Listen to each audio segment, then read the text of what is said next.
I'm going to tell you very quickly about the Bioinitiative report and simply report back to you about how it came together, what our objectives were, and what our conclusions were. I'm going to do this in 20 minutes because my very good friend Jeff Lean is here from the UK, and his message is so compelling that I've shared my time, and so we'll hurry through this. For those of you that would like a fuller description of the Bioinitiative report, you can go to www.bioinitiative.org. You can download one or more chapters of that report and see it there.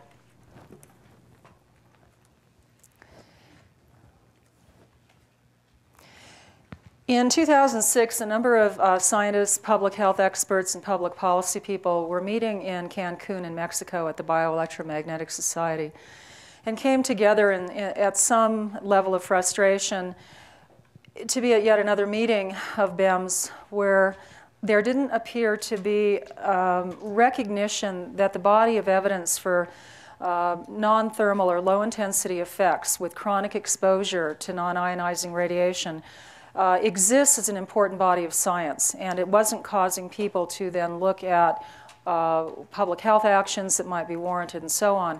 So this very small group of people came together to document those studies, which are done and published, peer-reviewed and good, as a group, and to see whether the weight of that evidence is sufficient today to be making for change in public health. And the highlights of the study that we produced, the Bioinitiative report, are these. We had 14 international experts in 9 months produce a report. We specifically reviewed over 2,000 studies, and those were culled from about 10,000 from the authors overall. The overall conclusion about it was that the evidence there, the scientific evidence, is largely ignored or dismissed because it doesn't rise to the level of conclusive scientific evidence or proof, and therefore no actions are being taken to address it.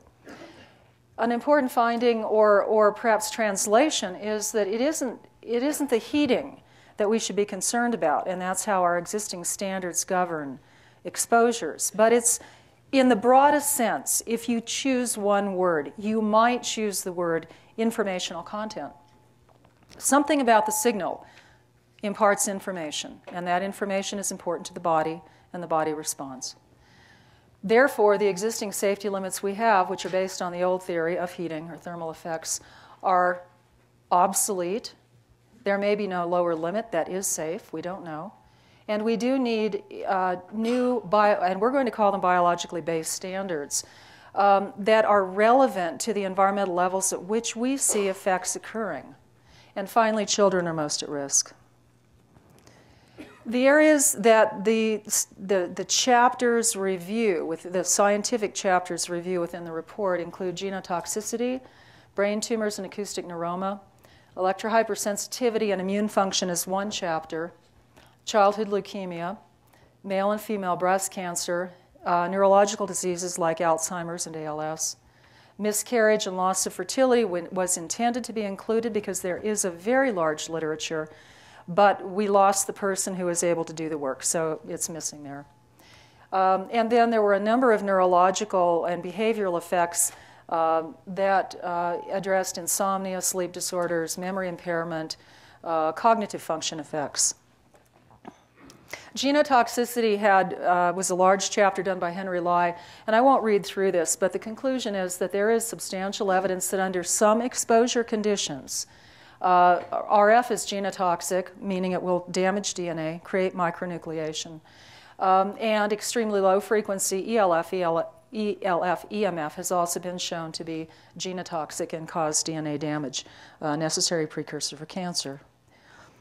Martin Blank's work was very essential on looking at stress proteins. And if you want a simple way of thinking about these are biomarkers that tell us that the cell is crying help.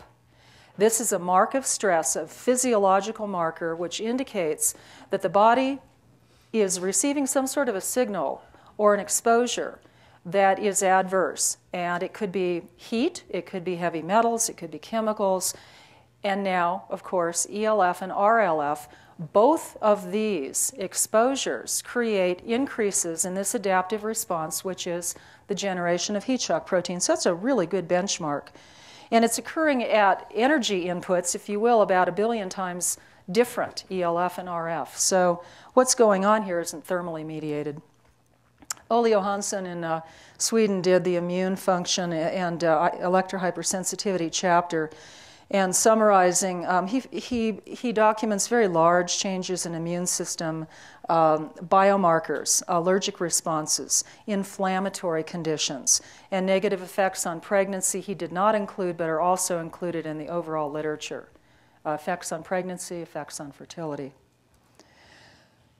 Leonard Hardell, Kjell Hansen-Mild, and Michael Kundi from Vienna handled the chapters on brain cancers in general and brain tumors and cell phones, acoustic neuromas in the specific.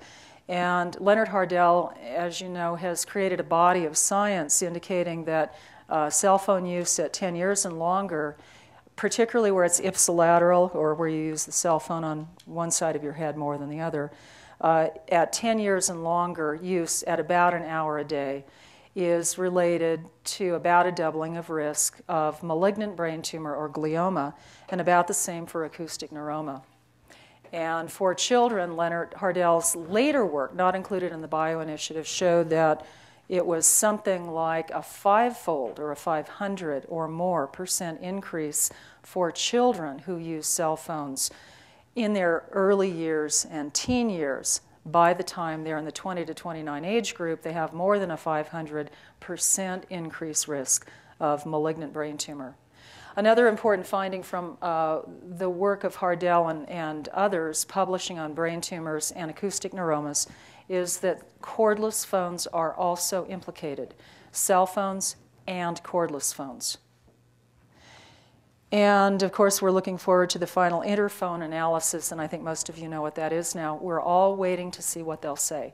We know from the evidence that's already been published in advance of their final cumulative report that they're finding elevated risk at 10 years and longer use, not even ipsilateral. We want them to say so, and we're all watching to make sure the interphone study doesn't sort of hide that message down in a footnote somewhere.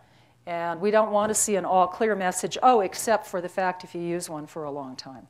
And that's been the way with, science by press release for a very long time in this country and other countries. And we're on to them now. So we've been telling them in letters, and we've been telling them in phone calls. You people at Interphone, we really want to see the message. Look where you would expect to find it and tell us what you find.